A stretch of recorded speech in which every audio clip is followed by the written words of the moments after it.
Hello friends, good evening, Radhe Radhe, Ram Ram. कैसे हो आप सब लोग? बढ़िया, फर्स्ट क्लास।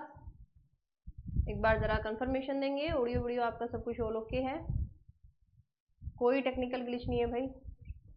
तो बच्चा, हमारा चैप्टर चल रहा था आपका ह्यूमन रिप्रोडक्शन। ओके, तो ये सारी स्लाइड हम लोग कर चुके थे, ये सब हो चुका है, ये भी हो चुका है आपका, ये भी हो चुका है हमारा, ये भी हो चुका है। आज हमें यहाँ से शुरू करना था, है ना? कल मैंने आपका यहाँ पर छोड़ा था, क्योंकि ये वाला जो सेक्शन है ये आपका थोड़ा सा क्या है भाई, बड़ा है। ये कहाँ आ गए हम लोग?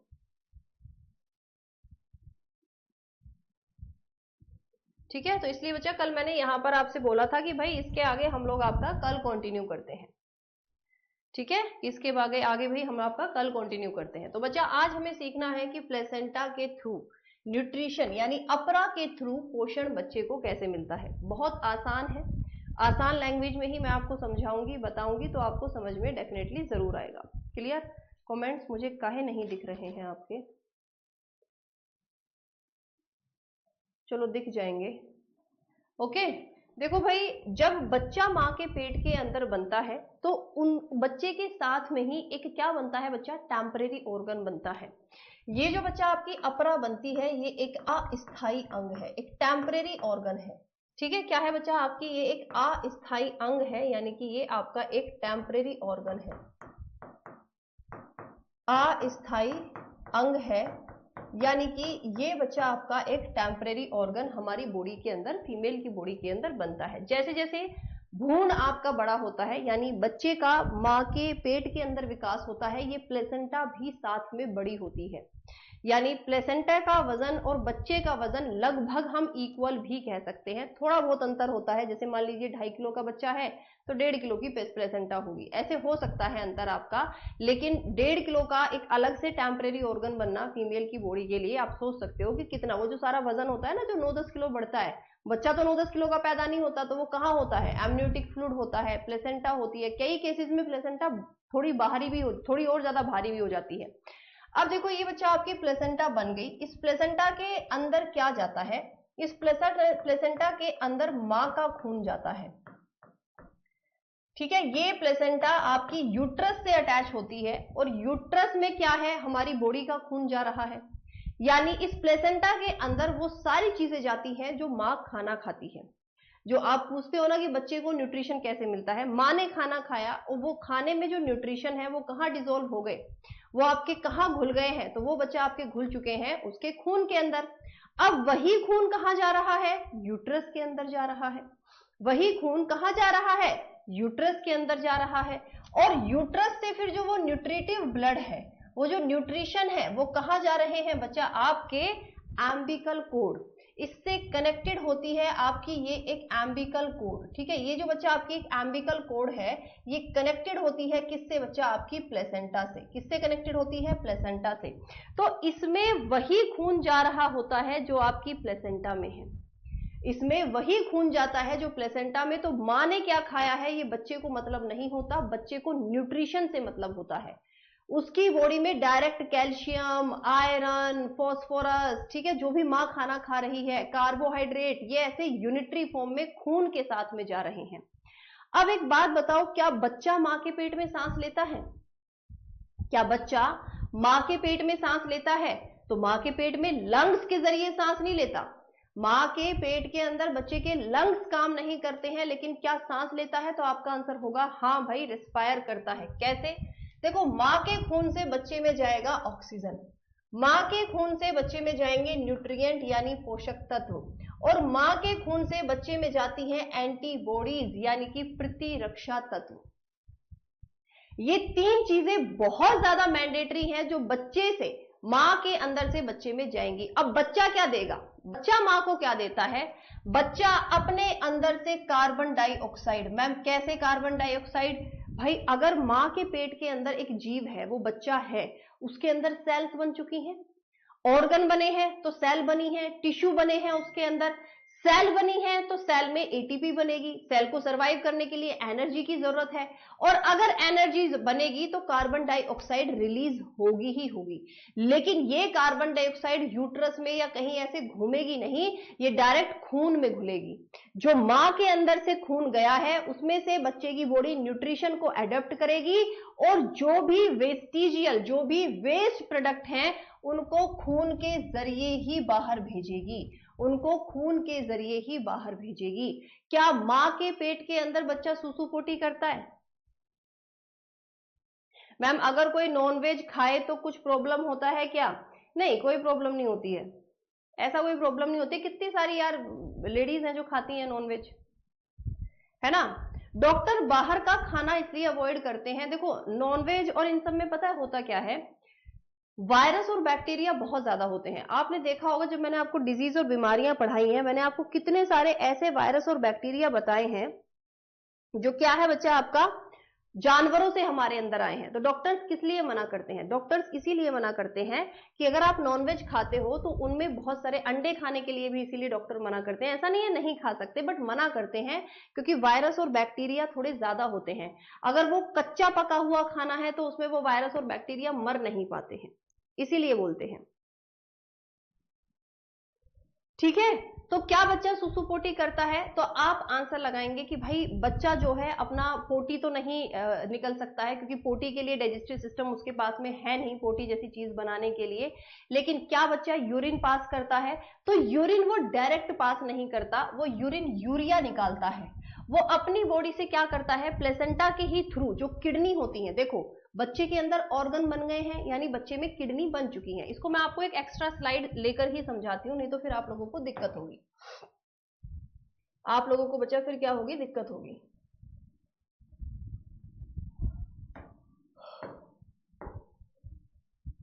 चलिए देखो, ये बच्चा आपकी ऐसी सी शेप में होती है प्लेसेंटा, और ये होती है आपकी एम्बिकल कोड, ठीक है। और इससे जो है बच्चा, मान लीजिए कि ये आपका कोई बच्चा जो है ये कनेक्टेड है।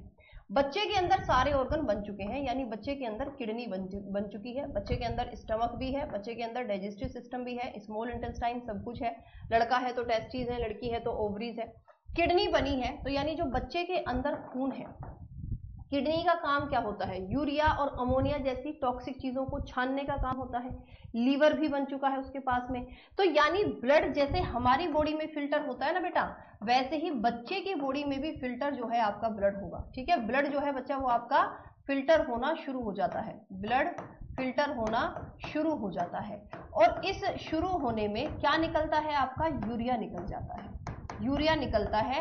और ये यूरिया कहां जाता है, तो यहां से जो किडनी के जरिए आपका क्या होगा, यूरिया और अमोनिया जैसी टॉक्सिक चीजें आपकी जो छनकर बाहर निकलने वाली हैं, इसको हम यूरिया और अमोनिया भी नहीं लिखेंगे, मैं इसको टॉक्सिक लिख देती हूँ, वो आपके लिए ज्यादा आसान रहेगा। कि जो टॉक्सिक आपकी बच्चा चीजें हैं, टॉक्सिक एलिमेंट हैं, उनको इनकी किडनी छान के बाहर निकालेगी।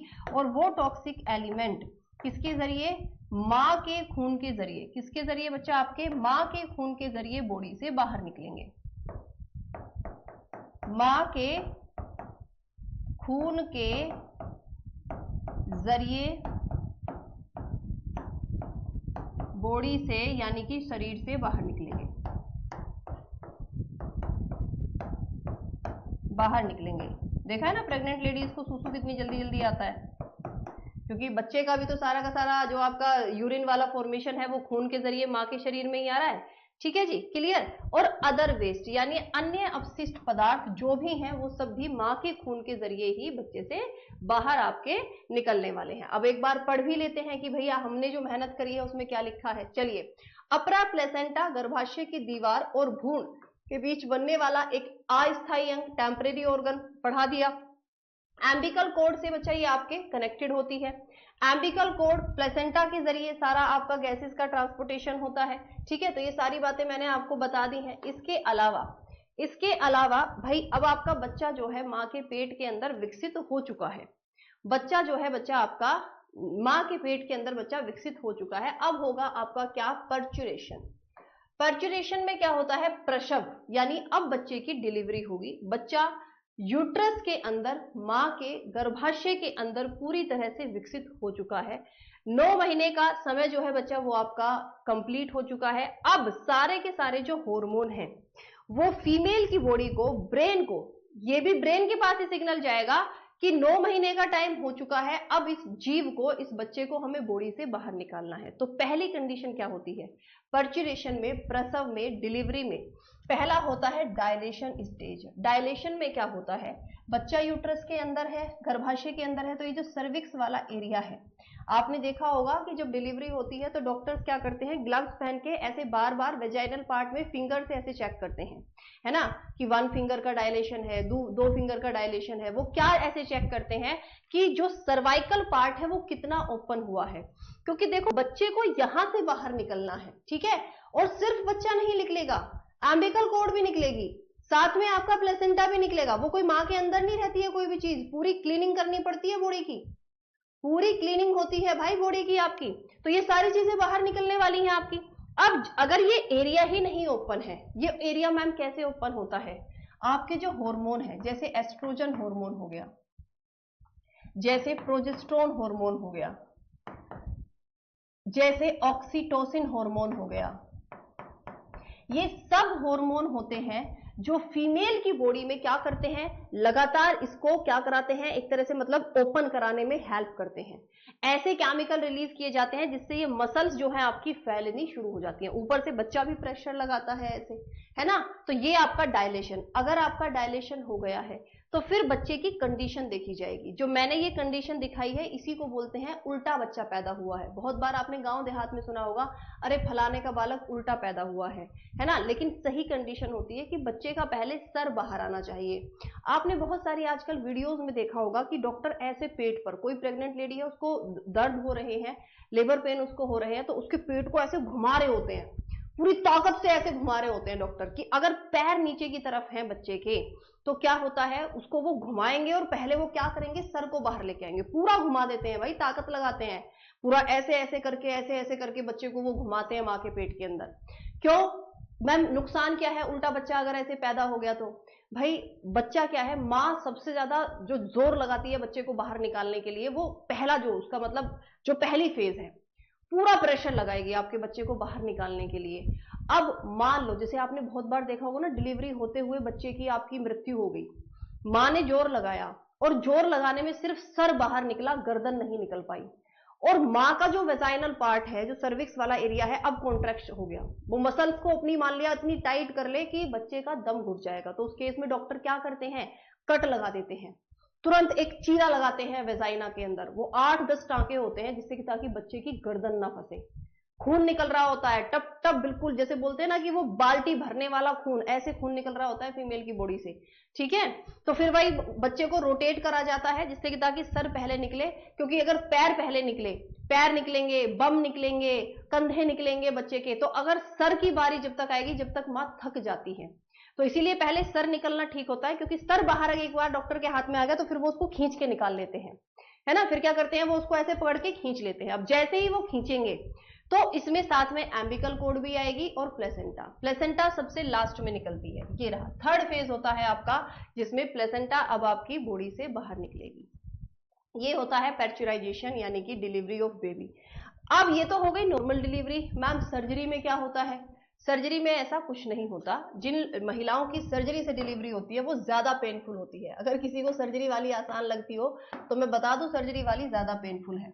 सर्जरी में क्या होगा, क्योंकि आजकल तो महिलाएं भाई बोल देती हैं कि अगर हमसे लेबर पेन टॉलरेट नहीं होंगे, तो वो पहले ही बोल देती हैं कि भाई, या कॉम्प्लिकेशन आजकल ऐसी है कि बॉडी में इतनी कैपेबिलिटी नहीं है कि नेचुरल डिलीवरी हो सके, है ना। तो वो वैसे भी डॉक्टर बोल देते हैं कि भैया इसकी जो है हमें सी सेक्शन डिलीवरी। भाई मेरी 2 डिलीवरी हुई है, दोनों सी सेक्शन है ना, और मुझे दोनों ही बार लेबर पेन के बारे में पता ही नहीं है, क्योंकि बहुत सारी ऐसी फीमेल की बॉडी होती है कि मेरी बॉडी ने लेबर पेन बनाए ही नहीं, है ना। बच्चे का डेवलपमेंट हो गया पूरा, लेकिन मेरी बॉडी ने लेबर पेन बनाए ही नहीं। हॉर्मोन्स की कमी हो सकती है बॉडी में, है ना, वो उतनी ताकत ही नहीं है लेबर पेन बनाने की भी, बहुत सारी अलग अलग रीजन हो सकते हैं। तो मेरी बॉडी में लेबर पेन बने ही नहीं थे, तो डॉक्टर ने फिर बोला कि हम इससे ज्यादा बच्चे को अंदर नहीं रख सकते हैं, बच्चा अंदर सुसुपोटी कर देगा, ठीक है, तो फिर दिक्कत हो जाएगी। अब मैम ये केस हमने सुना है कि अगर बच्चा माँ के पेट में पोटी कर दे तो होता क्या है, अगर बच्चा माँ के पेट में पोटी कर देता है तो भाई आपका क्या होता है, तो देखो, सबसे पहले तो बच्चा जो है उसके अंदर वेल डाइजेस्टिव सिस्टम है नहीं, बच्चा कोई खाना तो खा नहीं रहा है, मां का खून ही बच्चे के अंदर जा रहा है, वही खून स्टमक और सब जगह जा रहा है, उसमें जो न्यूट्रिटिव एलिमेंट हैं वो बच्चे का डाइजेस्टिव सिस्टम एब्जॉर्ब कर रहा है। तो बच्चे के अंदर कोई पोटी नहीं होती है, एक हरे रंग का पदार्थ होता है। जब बच्चा बाहर निकलता है, हरे रंग का बच्चा आपका एक पदार्थ होता है, बिल्कुल एकदम ऐसे पानी जैसा, लिक्विड जैसा होता है। बहुत दिनों तक आपने देखा होगा जब बच्चा घर आ जाता है तो वो हरे हरे रंग की पोटी करता है। तो वो क्यों करता है? क्योंकि उसका डाइजेस्टिव सिस्टम तो अभी बना नहीं है। अब आपने उसको दूध पिलाना शुरू किया है, तो दूध में, माँ के दूध में क्या होता है? वैसे तो 90 से लेकर 92% पानी ही होता है, बट जो चीजें जा रही हैं वो उसको भी डाइजेस्ट नहीं कर पा रहा है, तो वो भी चीजें एज इट इज बाहर निकलती हैं। तो ये जो ग्रीन कलर का बच्चा आपका पदार्थ निकलता है बच्चे के अंदर से, उसको हम पोटी बोल देते हैं बच्चे की। क्योंकि होता क्या है कि अगर ज्यादा प्रेशर पड़ रहा है या ज्यादा टाइम हो गया बच्चे को माँ के पेट के अंदर, तो उसकी जो बॉडी है अब वो नेचुरल तरीके से बाहर आने के लिए तैयार है, लेकिन वो आ नहीं पाया, तो इस केस में बच्चा माँ के पेट में यानी यूट्रस में पोटी कर देता है।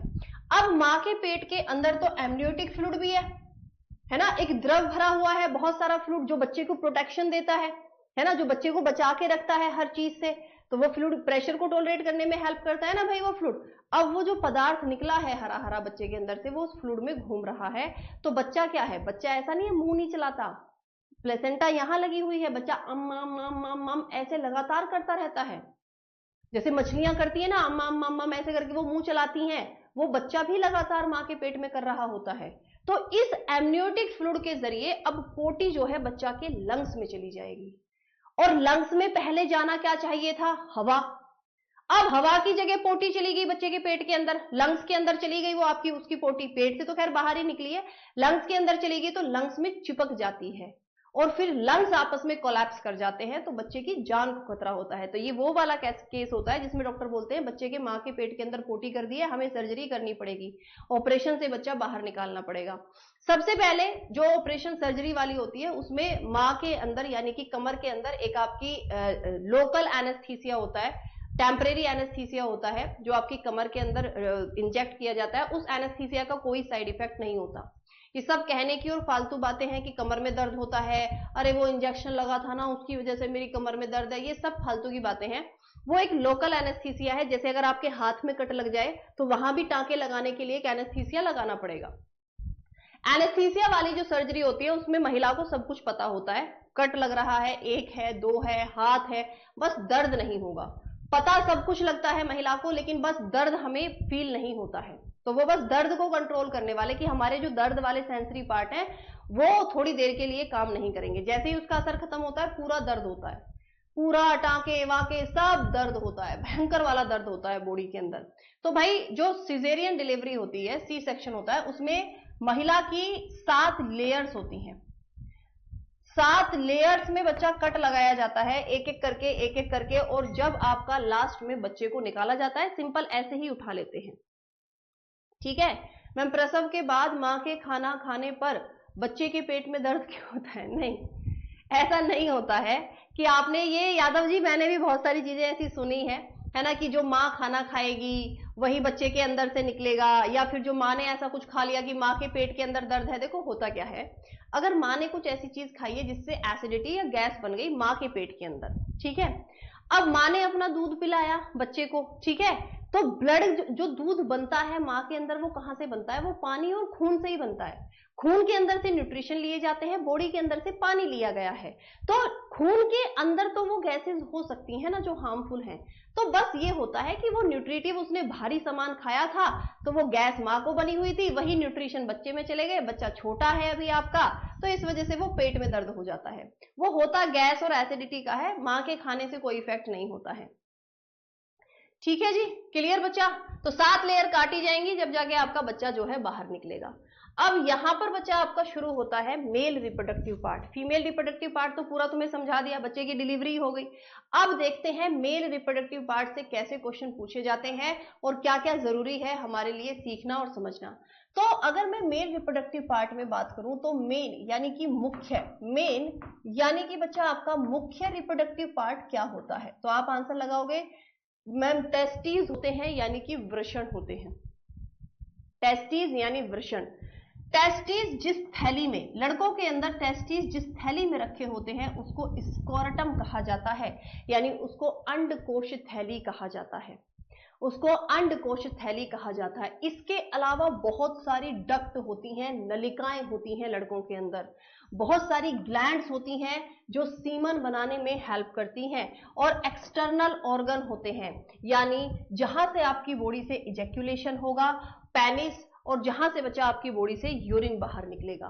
तो ये होते हैं आपके मेल रिप्रोडक्टिव पार्ट। अब इसमें कौन सी चीज कहां होती है यही हमको बच्चा सीखना है, तो एक एक पार्ट को हम डिटेल में आपका कंप्लीट करेंगे। सबसे पहले टेस्टिस देख लेते हैं कि टेस्टिस से किस तरह के क्वेश्चन पूछे जाते हैं, एग्जामिनर क्या क्या क्वेश्चन पूछता है और क्या आपके लिए जानना जरूरी है, क्योंकि सिर्फ ब्रेस्ट कैंसर ही नहीं, लड़कों में प्रोस्टेट कैंसर की बीमारी बहुत तेजी से बढ़ रही है जो आपको पता भी नहीं लगेगी। टेस्टिस की बच्चा यदि बात करूं तो हमेशा पेयर में होंगे, ठीक है, अंडाकार आपकी संरचना होती है, आप देख सकते हो ओवल, यानी कि अंडाकार बच्चा आपकी स्ट्रक्चर होती है। ओके, इसके अलावा जिस थैले में ये रखे होते हैं, ये जो बाहर का थैला है इसको हम क्या बोलते हैं, स्कोरटम बोलते हैं। ये जो टेस्टिस हैं इनका टेम्परेचर हमेशा हमारी बॉडी से 2 से 3 डिग्री कम होगा, 2 से 3 डिग्री सेल्सियस हमेशा हमारी बॉडी के टेम्परेचर से कम होगा। मैम क्यों? क्योंकि जो स्पर्म सेल तो यही बनेंगे ना भाई, स्पर्म सेल्स जो होती हैं, जो शुक्राणु होते हैं, वो मैक्सिमम 35 डिग्री सेल्सियस ही टॉलरेट कर पाते हैं। अगर 35 डिग्री सेल्सियस से ज्यादा तापमान हुआ टेस्टिस का तो स्पर्म सेल ऑटोमेटिक मेल की बॉडी में मर जाएंगे, सरवाइव ही नहीं कर पाएंगे। तो ये फेवरेट क्वेश्चन है आपके एग्जामिनर का कि हमारे शरीर में स्कोरटम का टेम्परेचर या टेस्टिस का टेम्परेचर लड़कों के शरीर में कितने डिग्री कम होता है, तो 2 से 3 डिग्री बच्चा आपका कम होता है। मैम बहुत ज्यादा नाइटफॉल होता है, उसका उपचार बताइए प्लीज। बिल्कुल बताएंगे भाई उसका उपचार, लेकिन अभी पहले पढ़ लो थोड़ा सा, अभी तो चैप्टर बचा हुआ है बेटा, अभी कौन सा चैप्टर कंप्लीट हो रहा है, ठीक है। अब बहुत बार बच्चा क्या होता है, स्कोरटम समझ में आया, टेस्टिस समझ में आया, इसके ऊपर यहां पर देखो ध्यान से, एक नली होती है जिसका नाम है एपिडेमिस। ये एक नली होती है, ऐसी सी ही दिखती है, जिसका नाम है एपिडेमिस। और यहां पर यदि बच्चा तुम ये वाला पार्ट देखोगे तो ये होती है शुक्राणु वाहिनी bundle, spermatic code. Spermatic code का मतलब क्या है, ये वो नलियां हैं जो आपकी बॉडी से किसको लेकर जाएंगी, स्पर्म्स को बाहर लेकर जाएंगी, स्पर्म सेल को आपके बाहर लेकर जाएंगी। तो ये 2 से 3 डिग्री कम क्यों होता है, क्योंकि 35 डिग्री सेल्सियस से ज्यादा स्पर्म सेल सर्वाइव नहीं कर सकते। अब हम आते हैं कि मैम नलियां कौन कौन सी पाई जाती हैं, कौन कौन सी नलियां हैं जो लड़कों के अंदर पाई जाती हैं और जो आपके स्पर्म सेल्स को ट्रांसफर करने में, बनाने में मदद करती हैं।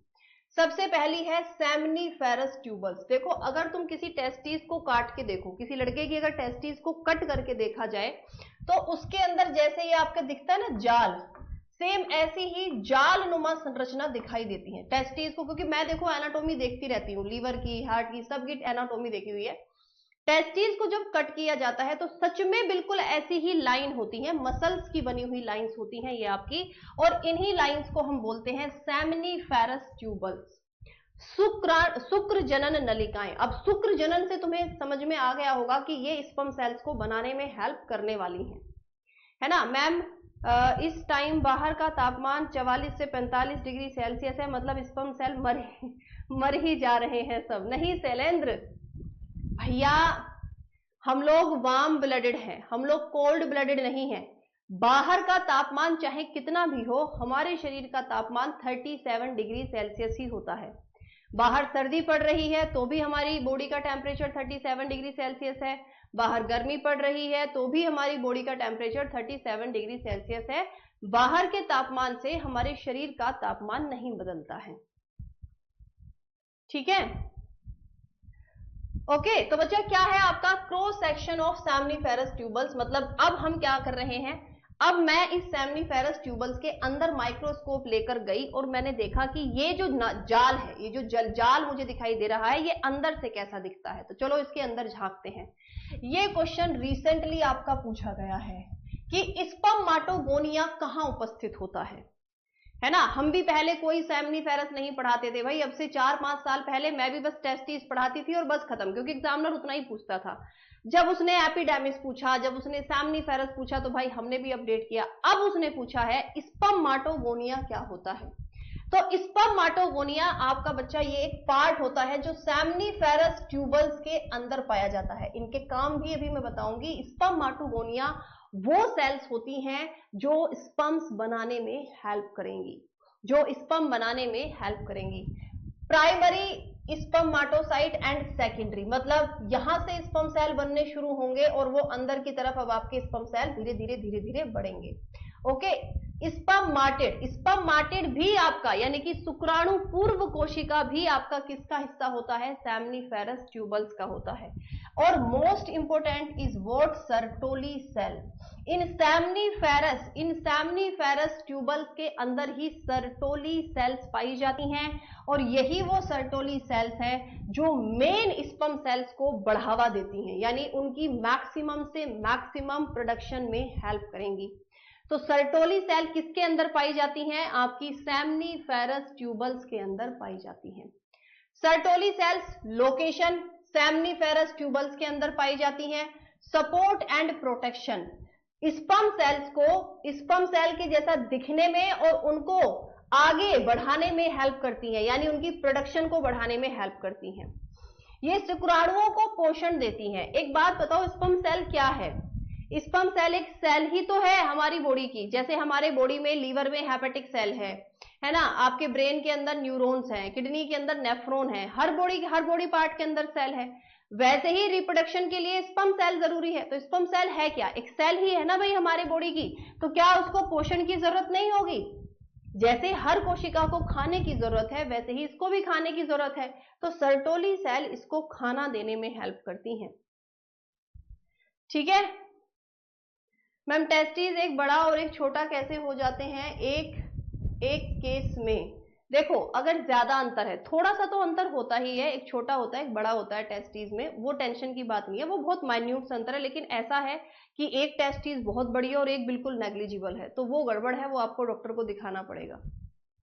ठीक है, वो आपको डॉक्टर को दिखाना पड़ेगा। तो पोषण देने का काम करती हैं सर्टोली सेल। इसके अलावा ब्लड टेस्टिस बैरियर, यानी कि ये रक्त वृषण बाधा बनती हैं जो जनन कोशिकाओं को हानिकारक पदार्थ और प्रतिरक्षा हमलों से बचाती है। देखो, हमारे खून के अंदर ऐसे बहुत सारे कारक होते हैं, बहुत सारे वायरस हैं, बैक्टीरिया हैं, बाहर से आए हुए ऐसे एलिमेंट हैं जो हमारी बॉडी के लिए अच्छे नहीं हैं। तो वहां सर्टोली सेल जो करती हैं वो स्पर्म सेल्स को प्रोटेक्ट करती हैं कि खून के अंदर अगर कोई भी ऐसी चीज है जो स्पर्म सेल के लिए खतरा है, वो उसको प्रोटेक्ट करेंगी, वो उससे फाइट कर लेंगी, लड़ लेंगी, लेकिन स्पर्म सेल तक आने नहीं देंगी।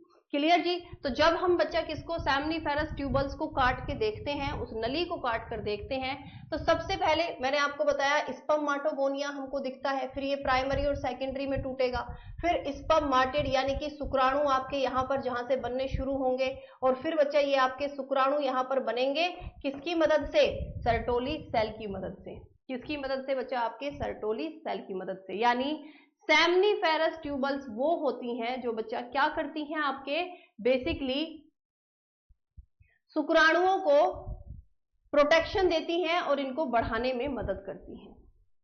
ठीक है जी, क्लियर, समझ में आया सर्टोली सेल। नेक्स्ट है बच्चा आपके लैडिंग सेल्स।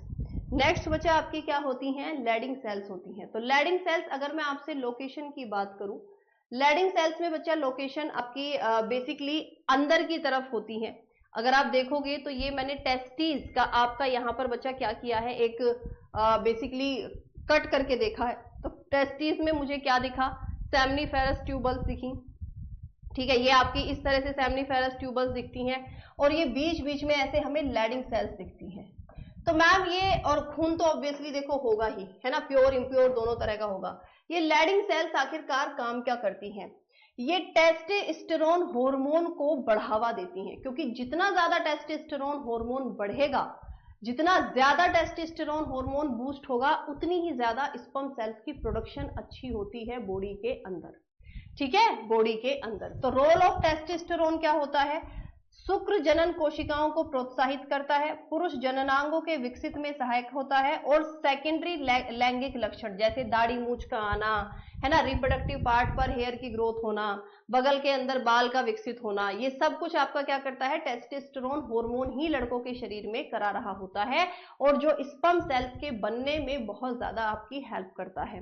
तो लैडिंग सेल्स होती कहां है? लैडिंग सेल्स शुक्र जनन नलिकाओं के बीच रिक्तियों में स्थित होती हैं। जैसे ये आपकी यहां पर सेमिनिफेरस ट्यूबल्स हैं, इनके बीच में जो ये बच्चा आपका पार्ट है, जो गैप है, इसी में लैडिंग सेल्स आपकी उपस्थित होती हैं, जो टेस्टोस्टेरोन हार्मोन को बनाने में हेल्प करती हैं। और ये सब क्वेश्चन आपके एग्जाम में पूछे गए हैं कि टेस्टोस्टेरोन हार्मोन बनाने में कौन सी सेल मदद करती हैं, साथ ही साथ सर्टोली सेल क्या कार्य करती हैं, ये सब क्वेश्चन आपके एग्जाम में पूछे गए हैं। कोई ये मत सोचना कि फीमेल की पार्ट से क्वेश्चन पूछे जाते हैं, मेल पार्ट से भी उतने ही क्वेश्चन पूछे जाते हैं। अगर मैं आपसे मेल ग्लैंड्स की बात करूं, लड़कों के रिप्रोडक्टिव पार्ट में अलग अलग तरह की ग्लैंड्स पाई जाती हैं, है ना, जो इन स्पर्म सेल्स को बढ़ाने में, आगे ट्रांसफर करने में हेल्प करेंगी। सबसे पहली है seminal vesicle gland. Seminal vesicle gland जो पेयर होती है, याद रखेंगे, अगर मैंने आगे पेयर लिख दिया है तो मतलब जोड़े में पाई जाएगी, यानी संख्या में 2 होती हैं। ये रही, ये है आपकी सेमिनल वेसिकल ग्लैंड। एक एक पिक्चर ढूंढने में बड़ी मेहनत लगी है मेरी, ठीक है। इसका काम होता है फ्रक्टोज रिच फ्लूइड और major portion of semen. Semen बनाने में हेल्प करती है, यानी सीमन का जो फ्लूइड होता है, देखा है ना, वो चिकना सा जो पदार्थ होता है, या एक तरह से ये बोल दीजिए कि जो उसके अंदर म्यूकस बनता है, जो म्यूकस बनता है उसके अंदर, जो मलगम बनता है, उसको बनाने में हेल्प कर सकती है ना। तो ये बेसिकली जो आपकी सीमन वेसिकल ग्लैंड होती हैं, ये फ्रक्टोज ट्रांसफर करने में हेल्प करेंगी और उसको क्या बना के रखेंगी, फ्लूइड के रूप में, यानी कि आपके सीमन को बनाने में हेल्प करेंगी। नेक्स्ट आपको दिखाई दे रही होगी, ये रही प्रोस्टेट ग्लैंड। ये बच्चा क्या है, आपकी प्रोस्टेट ग्लैंड है। प्रोस्टेट ग्लैंड का कार्य होता है बेसिकली लड़कों के शरीर के अंदर मिल्की एल्केलाइन फ्लूइड, यानी मेन काम होता है मलगम बनाने का। सीमन के अंदर बहुत ज्यादा अमाउंट में मलगम, जो चिकनापन होता है सीमन के अंदर, वो मलगम के कारण होता है, मलगम होता है। और एक्टिवेट स्पर्म मोटिलिटी, यानी स्पर्म्स को ज्यादा से ज्यादा वो आपकी दूरी चल पाए, उनकी स्पीड को बढ़ाने का काम, है ना। जो स्पर्म सेल्स हैं उनकी स्पीड बढ़ाने का काम कौन करती हैं, तो स्पीड बढ़ाने का कार्य करती हैं आपकी प्रोस्टेट ग्लैंड। कौन करती हैं, आपकी प्रोस्टेट ग्लैंड करती है। फिर है पेयर्ड बल्बो यूरेथ्रल, ये भी पेयर में पाई जाती है। ये देखो एक है, ये दो नहीं है, ये एक है, ये लेकिन दो है। ये भी आपकी क्या है, पेयर्ड, यानी कि जोड़े में पाई जाती है बल्बो यूरेथ्रल ग्लैंड। ये भी मलकम बनाने में हेल्प करेगी और ल्यूब्रिकेट यूरेथ्रा। जो यूरेथ्रा है, यानी कि जहां से आपका इजेक्यूलेशन होना है, जहां से बॉडी से स्पर्म सेल बाहर निकलने वाले हैं, सीमन बाहर निकलने वाला है, उसको चिकना बनाने में हेल्प करेगी। वो जितना ल्यूब्रिकेंट वहां से सीक्रेट होगा वो उतना ही अच्छा होगा, वो उतना ही अच्छा होगा, उतना ही ज्यादा स्पीड से इस सीमन जो है वो बॉडी से बाहर निकलेगा। और अगर यही आपका एरिया पूरा ड्राई रहेगा तो फिर सीमन आधे से ज्यादा तो अंदर ही फंसा रह जाएगा। तो एक ल्यूब्रिकेंट, एक चिकना पदार्थ आपका बनाती है ये bulbo urethral gland, bulbo urethral gland, ठीक है। तो इन सबके कार्य याद रहेंगे कि नहीं रहेंगे, एक बार बता दीजिए। इन सबके कार्य याद रहेंगे कि नहीं रहेंगे, एक बार बता दीजिए।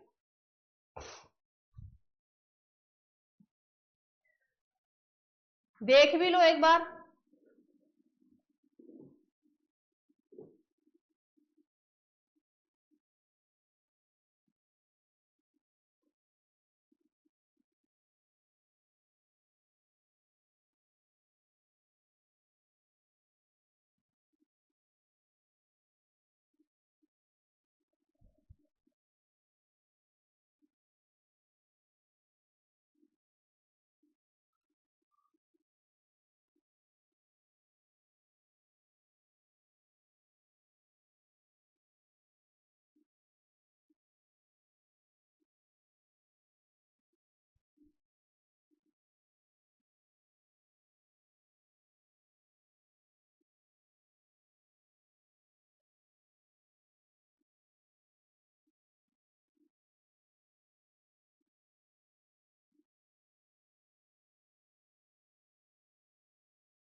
चलिए याद कर लेंगे, अच्छी बात है, याद कर लेंगे और फिर मैम ग्रुप में तुम्हारी बहुत सारी बुराइयां करेंगे।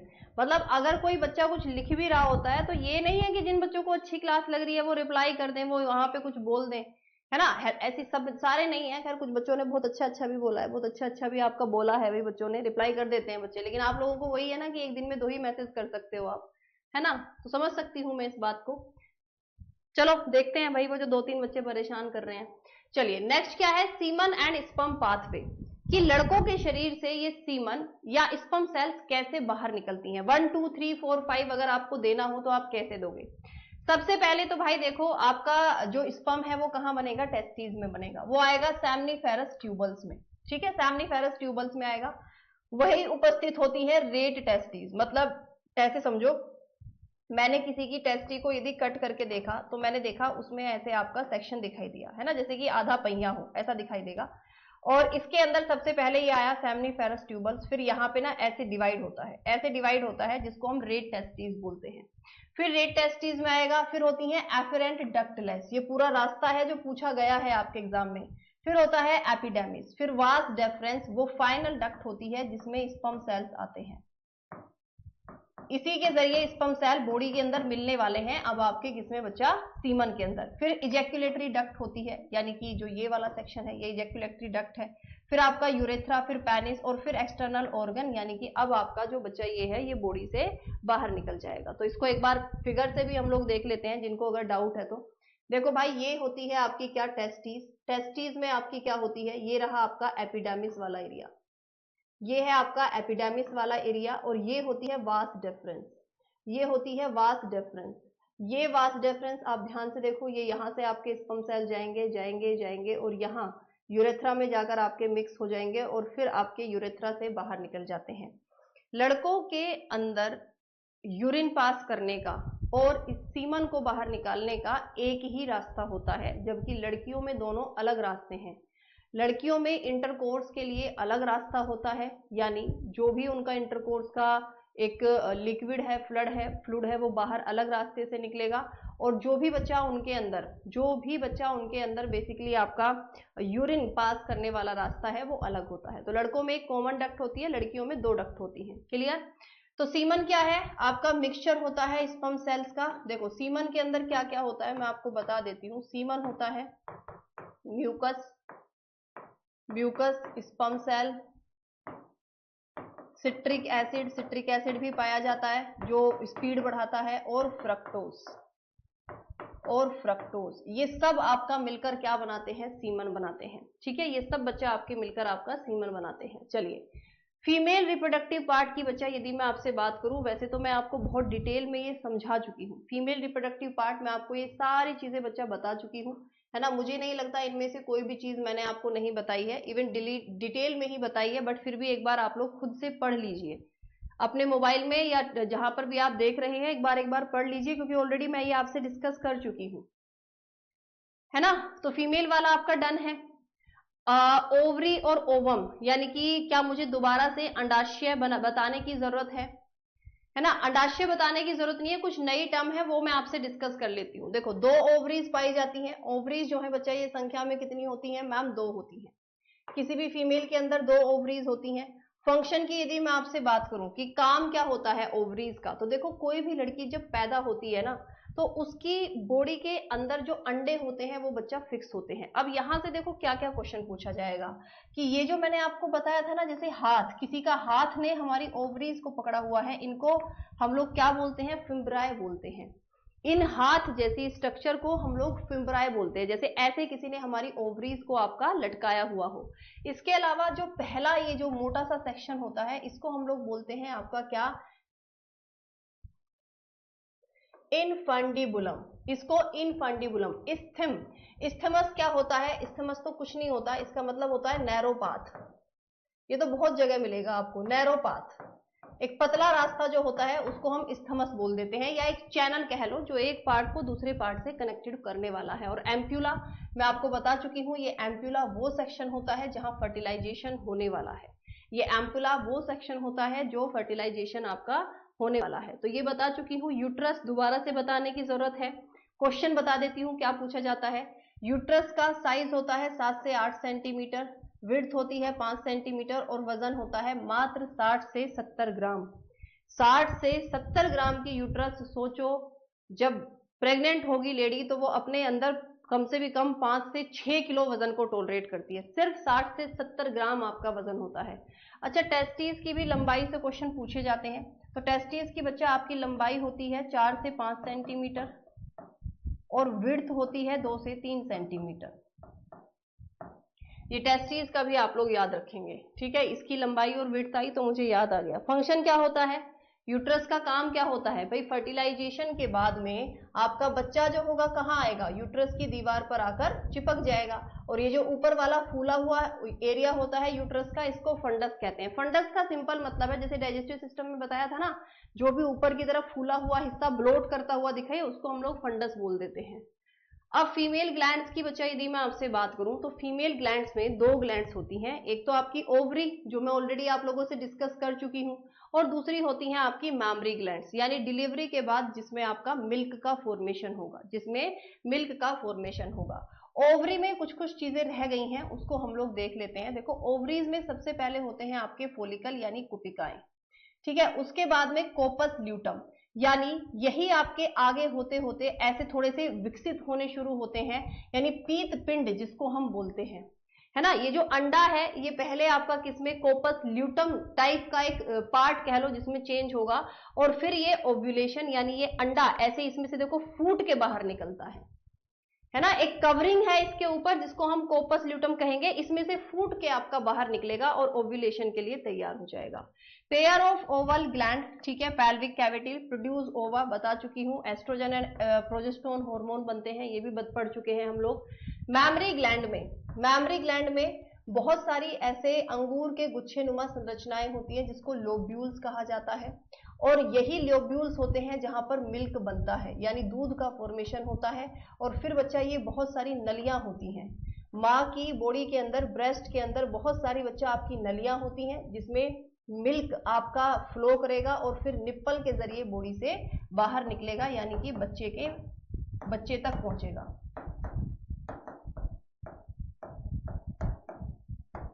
बच्चे तक आपका ये पहुंचता है, ठीक है। तो 2 आपकी फीमेल की जो ग्लैंड्स हैं ये जरूरी हैं, मैमरी ग्लैंड्स एंड आपकी ओवरी। मैमरी ग्लैंड्स एंड बच्चा आपकी ovary. What is breast cancer, breast cancer आखिरकार बच्चा आपका क्या होता है, ठीक है। ब्रेस्ट कैंसर क्या होता है भाई, अनकंट्रोल्ड सेल डिवीजन। हमारी बॉडी के अंदर सेल डिवीजन तो हो ही रहा है, लड़कों में प्रोस्टेट कैंसर होता है, लड़कियों में ब्रेस्ट कैंसर।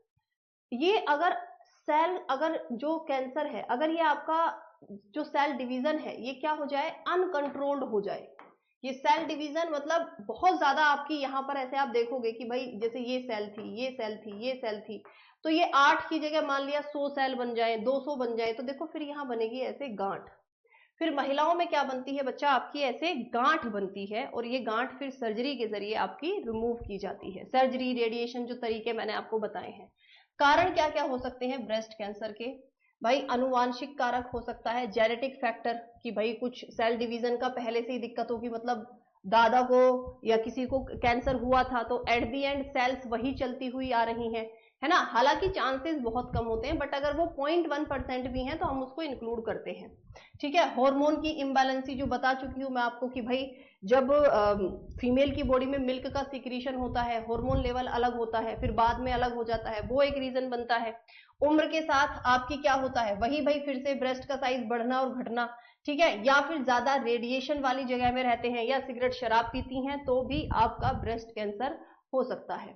सिम्टम्स यानी लक्षण, स्तन में गांठ, आकार आकृति में परिवर्तन और निप्पल से स्राव या दर्द। अगर निप्पल से व्हाइट लिक्विड जैसा कुछ निकल रहा है और आपको कोई गांठ नहीं दिखाई दे रही है तो भी आपको कैंसर हो सकता है, डॉक्टर को दिखा लीजिए। प्रिवेंशन एंड ट्रीटमेंट, तो नियमित स्वपरीक्षण, संतुलित आहार, शीघ्र पहचान, शल्य चिकित्सा, रेडियोथेरेपी और कीमोथेरेपी, इन सब के जरिए हम कैंसर को ठीक कर सकते हैं। इनफर्टिलिटी तो आजकल भैया बता ही चुकी हूं, IVF, है ना। 1 साल से यदि आप बिना किसी प्रोटेक्शन के सेक्सुअल रिलेशनशिप बना रहे हैं और आप प्रेगनेंसी को चाहते हैं, यानी आप कंसीव करना चाहते हैं, बट यदि आपकी वाइफ प्रेग्नेंट नहीं हो रही है या आपकी जो पार्टनर है वो प्रेग्नेंट नहीं हो रही है, तो आपको इनफर्टिलिटी की दिक्कत है, जो मेल फीमेल दोनों में ही हो सकती है। रेडिएशन बहुत बड़ा रीजन होता है, सिगरेट शराब पीना आपका बहुत बड़ा रीजन होता है ना, और जेनेटिक रीजन आपके हो सकते हैं। स्ट्रेस आज के समय में सबसे बड़ा रीजन देखा जा रहा है, स्ट्रेस। लड़के और लड़की दोनों के अंदर ही स्ट्रेस जो है बच्चा इनफर्टिलिटी का मेजर कारण बनता जा रहा है। दूसरा है पीसीओडी और पीसीओएस। जो महिलाओं में बच्चा ये दिक्कत होती है पीसीओडी या पीसीओएस की, देखो होता क्या है, ये किसी भी लड़की की नॉर्मल ओवरी है जिसके अंदर आपको दिखाई दे रहा है कि एक ही सिस्ट जैसी स्ट्रक्चर है, एक ही सिस्ट जैसी स्ट्रक्चर है। लेकिन अगर किसी को पीसीओडी या पीसीओएस है तो ये ऐसे बहुत सारी सिस्ट दिखेंगी, छोटे छोटे बबल्स लाइक स्ट्रक्चर हमको ऐसे दिखेंगे। ठीक है, अब ये होता किसकी वजह से, इसकी फुल फॉर्म आपके एग्जाम में बहुत बार पूछी गई है, क्या मैंने यहां पर नोट्स में नहीं लिखी है? लिखी तो होगी यार, लिख देती हूं चलो। पॉलीसिस्ट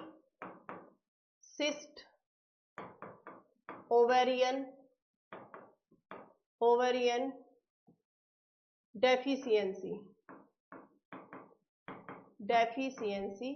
दूसरी होती है पॉलीसिस्ट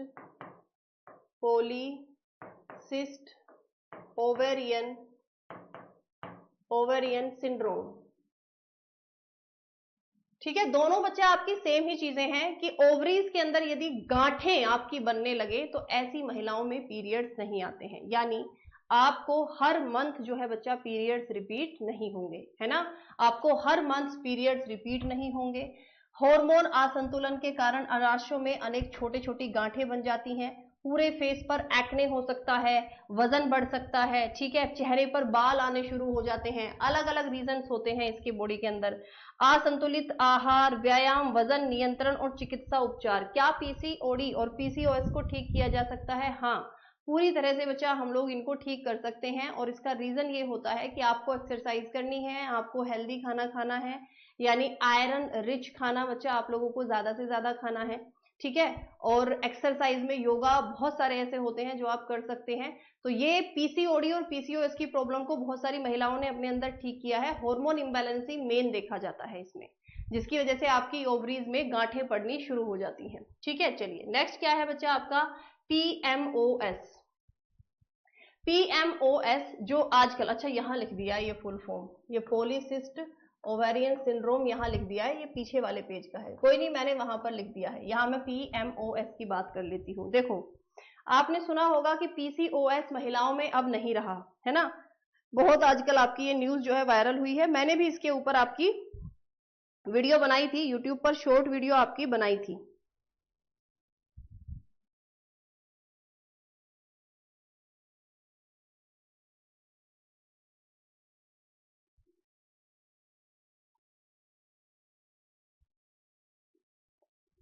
पीएमओएस क्या है?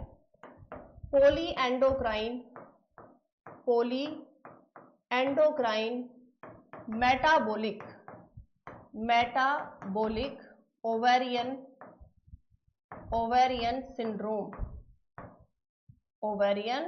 सिंड्रोम, ये बच्चा इसकी फुल फॉर्म होगी। ये कोई बदला नहीं है, पीसीओडी और पीसीओएस का ही एडवांस नाम हमने दिया है पीएमओएस, क्योंकि जब किसी महिला को पीसीओडी या पीसीओएस होता है तो वो अपने आप में ही एक स्पेशल केयर की हकदार बन जाती है। सिर्फ उसके शरीर में पीरियड्स इरेगुलेशन नहीं होता है, उसको दाढ़ी मूछ आना ये इरेगुलेशन नहीं होता है, उसके शरीर पर ज्यादा बाल उग रहे हैं, लड़कों जैसी दिख रही है, सिर्फ यही दिक्कतें नहीं है, वजन का बढ़ना, मेटाबॉलिक रेट है, यानी जो ओवरीज हैं वो एंडोक्राइन सिस्टम में आती हैं, तो यानी पॉली एंडोक्राइन मतलब कि आपकी ओवरीज में दिक्कत है, और मेटाबॉलिक कि ये जो ओवरीज की दिक्कत नहीं है, सिर्फ बच्चा पैदा करने में दिक्कत नहीं आने वाली है, उस पूरी महिला के शरीर में दिक्कत है, उसका वजन बढ़ रहा है ना, क्या हो रहा है भाई आपका, उसका वजन बढ़ रहा है, वजन बढ़ रहा है तो साथ में सांस लेने में दिक्कत हो रही है, शुगर, डायबिटीज, बीपी, कोलेस्ट्रोल, ये सारी प्रॉब्लम्स, मल्टीपल डिसीज उसके अंदर देखी जाती हैं। तो इसीलिए डॉक्टर्स ने बोला है कि पीसीओडी सिर्फ फर्टिलिटी की प्रॉब्लम नहीं है, पीसीओडी सिर्फ पीरियड्स की प्रॉब्लम नहीं है, पीसीओडी किसी भी महिला की ओवरऑल पूरी बॉडी की हेल्थ को कंट्रोल करता है, ब्रेन को, क्योंकि हार्मोन कहां से कंट्रोल होंगे, ब्रेन से कंट्रोल होंगे। तो जिन लड़कियों को पीसीओडी या पीसीओएस था उन्हीं को पीएमओएस कहा जा रहा है। अब इसमें पूरा मूड स्विंग होना, गुस्सा आना, चिड़चिड़ापन होना, लेकिन क्या इसका इलाज है? हाँ, डॉक्टर से रेगुलर चेकअप इसका इलाज है। और साथ ही साथ बच्चा आपका क्या है, आप लोगों को क्या करना है बच्चा, जो खाना है उसमें आयरन ज्यादा खाना है और एक्सरसाइज करनी है, पानी ज्यादा पीना है। ठीक है, पानी ज्यादा बच्चा बेटा, इसकी हिंदी नहीं है, इसकी हिंदी यही रहेगी, पोली एंडोक्राइन।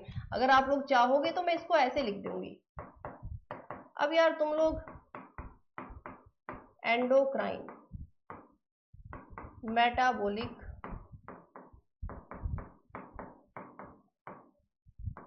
Ovarian syndrome.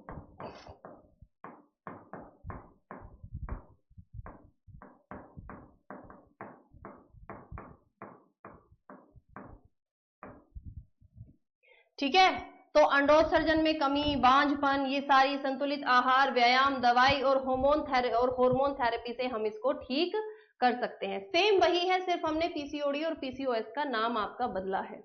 क्लियर? अब एक और बच्चा आपका छोटा सा टॉपिक रहता है कि महिलाओं में एक दिक्कत होती है पीरियड्स के कलर को लेकर।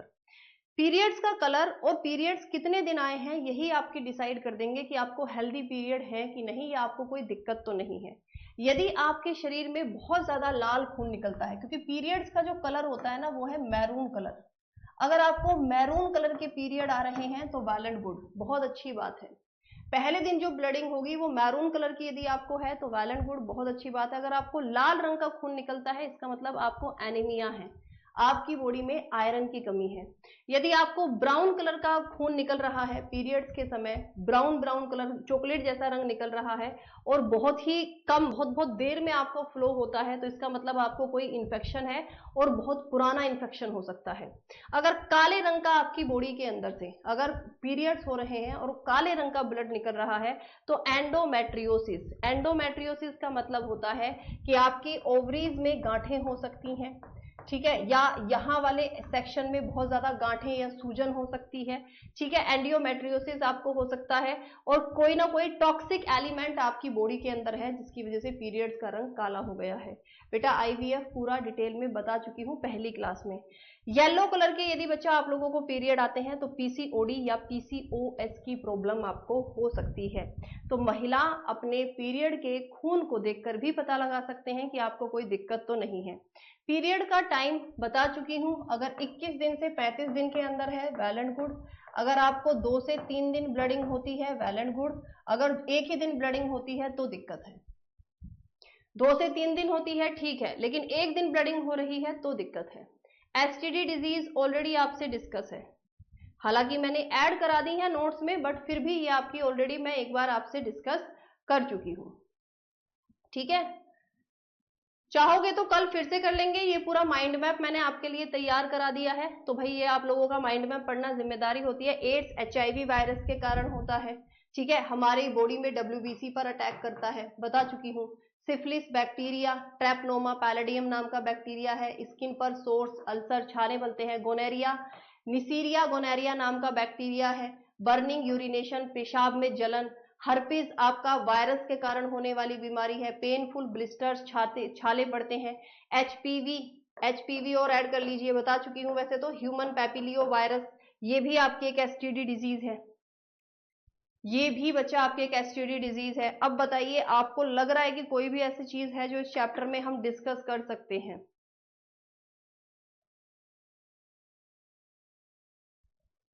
चलिए अब बताइए आप लोगों को इसके अलावा कुछ भी तुम्हारे दिमाग में आ रहा होगी, नहीं मैम ये चीज रह गई है, मैम ये वाली चीज हमने यहाँ पढ़ी थी वहां पढ़ी थी।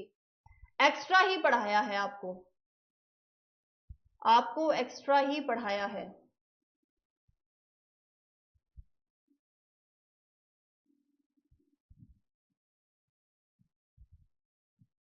भाई पीपीटी इतनी लंबी है बेटा,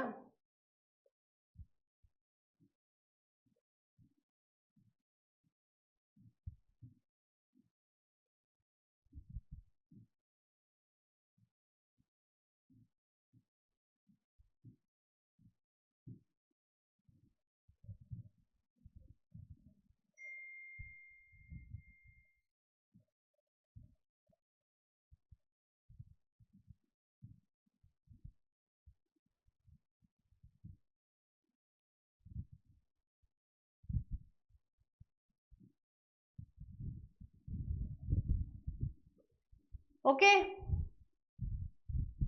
नाइटफॉल देखो, हाँ ठीक है, एक चीज रह गई है कि मैस्टुबेट इज अ गुड और बैड। लड़कों में मैस्टुबेट अच्छा होता है या बुरी होती है? अगर आप वंस इन अ मंथ मैस्टुबेट करते हैं लड़के लोग, ठीक है, तो कोई दिक्कत नहीं है, अच्छी बात है, हेल्दी होता है आपके लिए, क्योंकि आपकी बॉडी से स्पर्म सेल्स को बाहर निकलेंगे, पुराने स्पर्म सेल बाहर निकलेंगे तभी तो नए बनेंगे।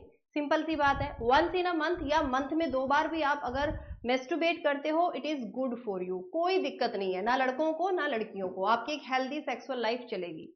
जिन लड़कों को नाइटफॉल होता है, अगर आपको रेगुलर हो रहा है, रोज नाइटफॉल हो रहा है, तो दही आपकी हेल्प कर सकती है। डॉक्टर्स भी दही खाने के लिए प्रेफर करते हैं, क्योंकि उसके अंदर जो बैक्टीरिया होते हैं वो स्पर्म सेल्स को थोड़ा सा कंट्रोल करने में हेल्प करते हैं बॉडी के अंदर।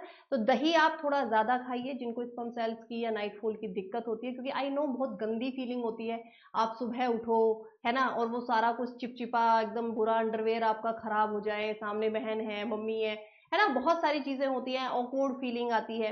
तो ऑब्वियसली मैं उस चीज को समझ सकती हूँ कि ऑब्वियसली हर किसी के पास में तो सेपरेट कमरा नहीं होता ना सोने के लिए। लड़के के पास में सेपरेट कमरा है तो अलग बात है, लेकिन नहीं होता ना, है ना। और गर्मी वगैरह में लड़के लोग होता भी ऐसा ही है कि निक्कर पहन के सो गए अपना, है ना, ऐसे ही करते हैं, तो वो सुबह उठ के बहुत ऑकवर्ड लगता है, आई नो। दही आप खा सकते हैं नेचुरल रूप से, और आपको एक बार डॉक्टर से मिलना होगा। अगर आपको रेगुलर नाइटफॉल होता है, कोई बीमारी नहीं है, आपको कोई कैंसर नहीं है, कोई बीमारी नहीं है, उम्र होती है। आपकी बॉडी में इस समय टेस्टोस्टेरोन हार्मोन बहुत ज्यादा बन रहा है, और गर्मियों में आप नोटिस करना नाइटफॉल ज्यादा होता है, क्योंकि गर्मियों में हमारी बॉडी के अंदर स्पर्म सेल्स क्या है, 35 डिग्री सेल्सियस पर ही सर्वाइव करेंगे। टेम्परेचर अगर आपकी बॉडी का थोड़ा बहुत बढ़ रहा है तो वो बॉडी से बाहर निकलने की कोशिश करने में लग जाते हैं, टेस्टोस्टेरोन हार्मोन ज्यादा बनता है तो वो ज्यादा निकल जाते हैं, बस ये होता है, कोई बीमारी नहीं है बच्चा आपको, ठीक है। अगर 20 दिन में हो कोई दिक्कत नहीं है, कोई बीमारी नहीं है। जिन लोगों को रोज है उन लोगों को दिक्कत है। अगर आपको 1 महीने में या 20 दिन में आपकी बॉडी से ऑटोमेटिक सीमन बाहर निकलेगा ही, वो निकलेगा ही, आप उसे कंट्रोल भी नहीं कर सकते हैं, क्योंकि वो लड़कों की बॉडी का एक नेचुरल फिनोमिना है कि स्पर्म सेल्स को बाहर निकलना है और नए स्पर्म सेल बनेंगे। अच्छा एक बात बताओ, आप लोग, पता है मैं बोलती हूँ ना, हमारी कंट्री में फैक्टर बहुत ज्यादा बना हुआ है कि हम लोग बात नहीं करेंगे, बीमार हो जाएंगे लेकिन हम लोग बात नहीं करेंगे। आप लोग सुसु करते हो, डेली सुसु करते हो कि नहीं करते? लड़कियां भी करती हैं, सुसु भी करते हैं, पोटी भी करते हैं, रोज करते हैं कि नहीं करते हैं? क्या हम बीमार हैं? हम दिन में इतनी बार सुसु पास करते हैं, हम बीमार तो नहीं है ना। जहां से सीमन निकल रहा है सेम रास्ता है, सुसु जहां से निकल रहा है सेम रास्ता है।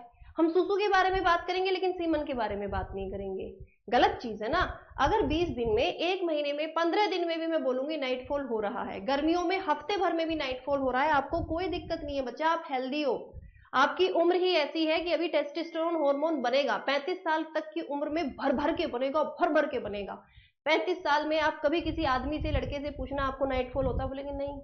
ये उम्र होती है जब आपकी 18 से लेकर 25 साल तक की जो उम्र है, और शादी नहीं हुई है तो ज्यादा होगा, क्योंकि देखो शादी हो जाती है तो आपकी एक सेक्सुअल लाइफ शुरू हो जाती है, फिर ऑलरेडी आपकी बॉडी से सीमन रोज बाहर निकल रहा है, फिर नाइटफॉल नहीं होता है ना। आपने देखा भी होगा, अपने किसी मैरिड फ्रेंड से पूछना, उसको नहीं होगा, लेकिन शादी नहीं हुई है तो ऑब्वियसली अब वही वाली दिक्कत है फिर कि यार भाई, रेप माइंड तो नहीं बना सकते हैं ना, किसी किसी की जिंदगी थोड़ी ना बर्बाद कर सकते हैं अपनी एक बॉडी के अंदर की फीलिंग को कंट्रोल करने के लिए। वो तो फिर बहुत ही ज्यादा पाप, क्या भाई, उससे ज्यादा बुरी और गलत चीज कोई है ही नहीं। वो नेचुरल फिनोमिना है, उसको होने दो। रोज हो रहा है तो डॉक्टर से मिलिए, दही खाइए, थोड़ी सी आपको बेटर फील होगा। लड़कियों में भी ये दिक्कत होती है, लड़कियों को भी नाइटफॉल जिनको होता है, आप भी दही खाइए, आप भी दही खाइए, ठीक है। पानी ज्यादा पीना है, पानी ज्यादा पीजिए, दही खाइए, थोड़ी ठंडी चीजें खाइए, आपको बेटर फील होगा। प्रॉब्लम नहीं है, आप बीमार नहीं हो, ठीक है। चलिए बाय बाय, टेक केयर, जय हिंद।